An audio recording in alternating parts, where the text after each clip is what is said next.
Hey everyone, welcome back. It's been a while since I last uploaded, since I went to California for my nose surgery. But here's a video of a 2.5 gallon tank I set up before I left.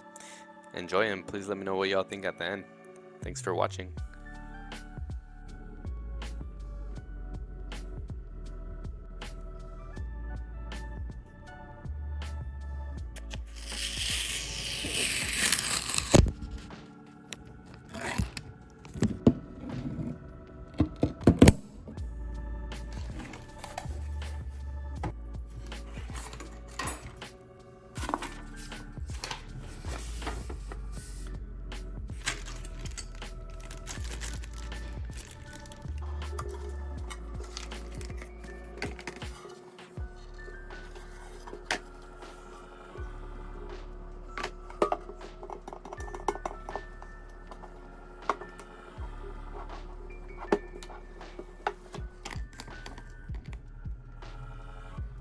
So this is 6¼ inches wide, 8.125 inches tall, and 12¼ inches long. So a little over a foot.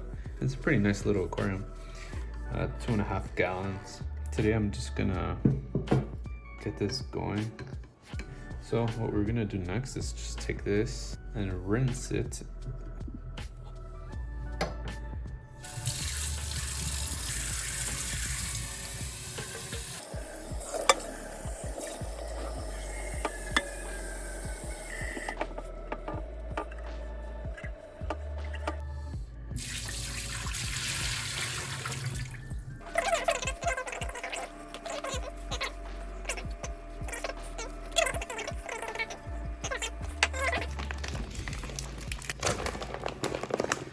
There's the fluval stratum.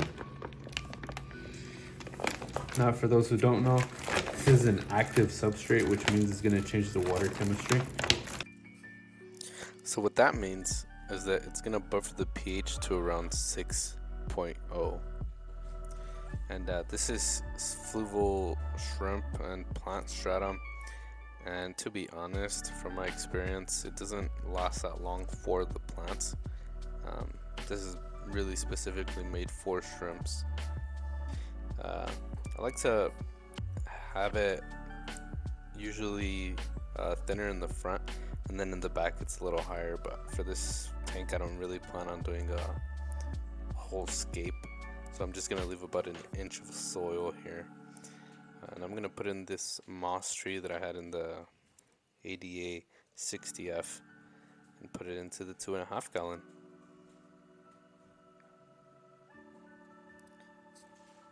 Look at that. Wow. Got some boost in the front. Here's the sides. And that is Christmas moss, by the way. That is all around the tree. So what I'm gonna do now, and if you don't have everything like prepared right away, you really want to mist your plants so that they don't dry out. I've definitely lost some plants due to that. So now I'm gonna cover it with a bag while I go fill up my bucket.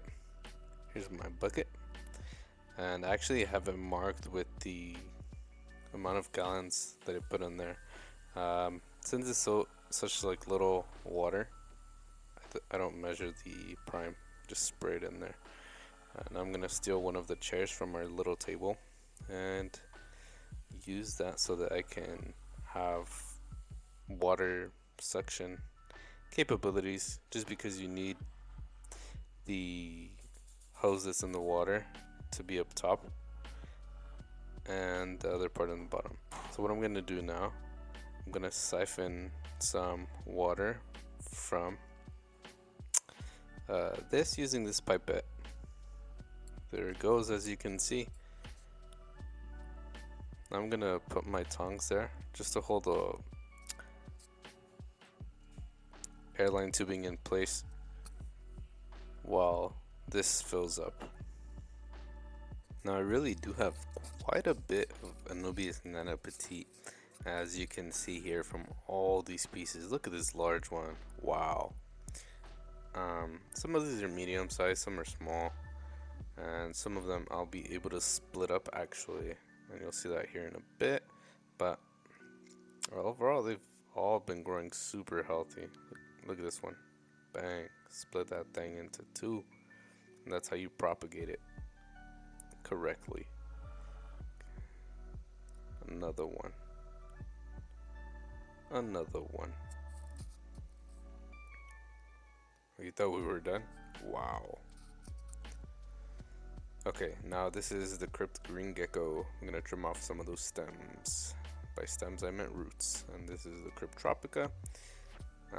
If you've never used the green gecko, under the right conditions, it'll actually grow kind of reddish towards the center or towards the base of the leaves.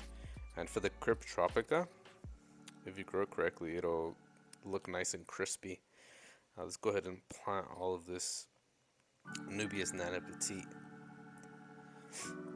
Originally for this tank, I kind of wanted to do a dry start method, but I'm pretty impatient and I didn't really think it through a whole lot, so we're past that now. Here I have some various bucephalandra as well. It's a whole lot of different ones. I honestly forget their name. I know some are like Catherine A. Here's a front shot of the tank.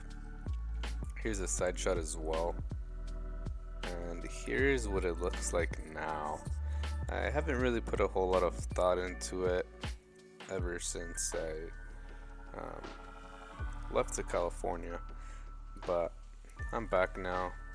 I had to do a number of water changes on it. A lot of the tree was actually dead. And after filling the tank up again, got a ton of bacterial bloom just because of all the dead plant matter. And after filling it up, I guess it just released a ton of ammonia. So thankfully I didn't have any fish in there, and I didn't have to worry about any fish dying or any fish loss for that tank at least. There was a number of snails in here, but they're all fine as well.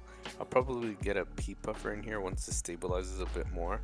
Although after pulling boost tree from my 88 tank, it seems that the moss that grew on that tree actually absorbed most, if not all, of the ammonia and all the other nutrients, all the excess. And yeah, it cleared up really well. So for now, that filter in there, it doesn't even turn on right now. I'm sure it's clogged, and I'm sure it's seen better days. Yeah, we'll see how this tank gets. Let me know what you guys think. I wanted to see what the cheapest I can go is, and that's what I did with this tank.